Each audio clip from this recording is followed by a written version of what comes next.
4ด้วยยันแม่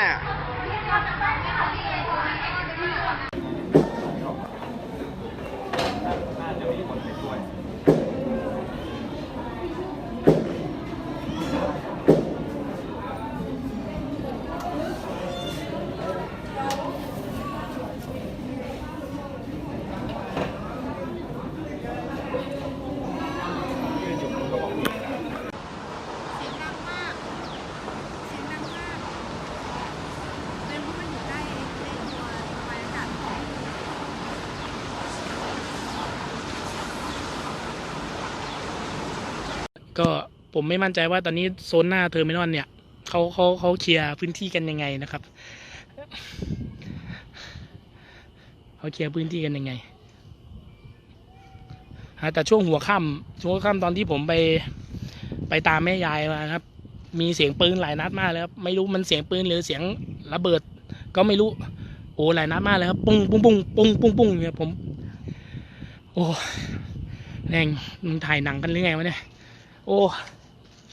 คือไม่รู้เหมือนกันว่าอะไรเป็นยังไงข้างในคือเราไม่รู้ข้างในเลยครับว่าเป็นยังไงรอติดตามกันอย่างเดียวครับตอนนี้ซึ่งตอนนี้ผมออกมาจากที่เจ้าหน้าที่อยู่นะตอนแรกผมอยู่กับเจ้าหน้าที่นะครับแต่ว่าผมนี่แหละถอยออกมาเองนะครับเพราะว่าลูกเมียรออยู่ข้างนอกครับเป็นห่วงโทรผมหลายสายแล้วผมไม่รับนะครับ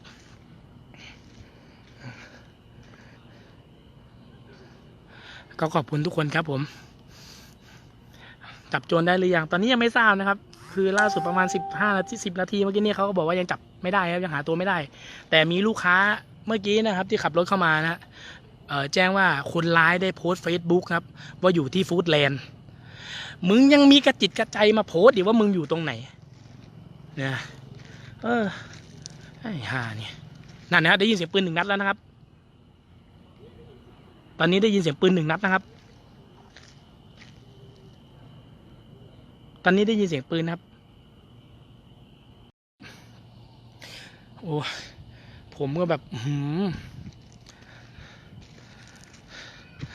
คือสมองผมตอนนั้นคิดอย่างเดียวครับกูจะวิ่งไปบอกแม่ยาย โอ้ปวดหัวแม่ยายกระดาษอยู่ทุกวันแต่ทำไมกูรักเนาะ ก็รีบวิ่งไปบอกแม่ยายก็โอเคครับแม่ยายก็ออกมาปลอดภัยก็ตอนนี้ก็อยู่ในที่ปลอดภัยคือผมก็เข้าไปดูไม่ได้เลยนะครับตอนนี้ว่าแม่ยายอยู่ยังไงอะไรเงี้ยแต่ว่าเห็นว่าหลานหลาน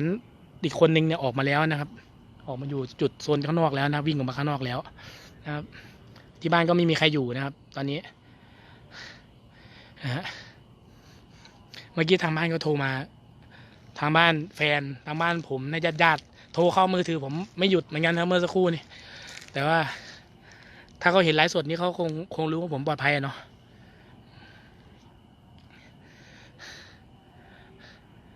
ก็ไม่รู้ว่าจะจับคนร้ายได้ตอนไหนนะครับเราก็รอติดตามข่าวเดี๋ยวดูผมเดี๋ยวดูกันนะ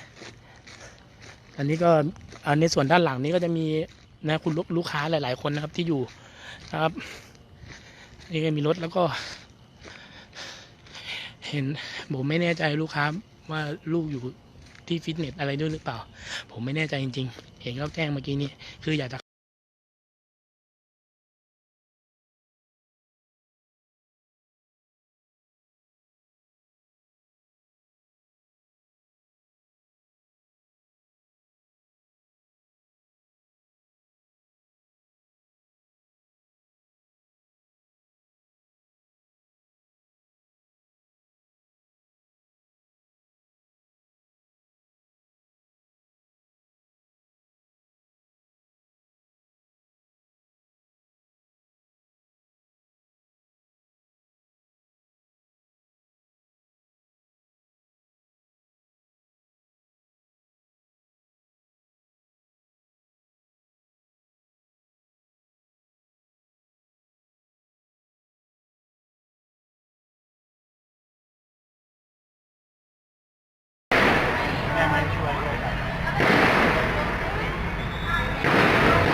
4ด้วยยัดแม่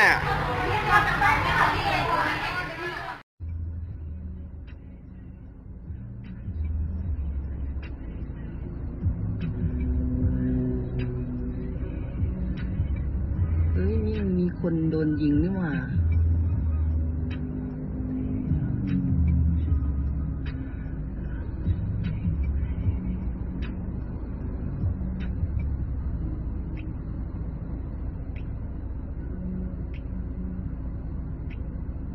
เฮ้ย เฮ้ย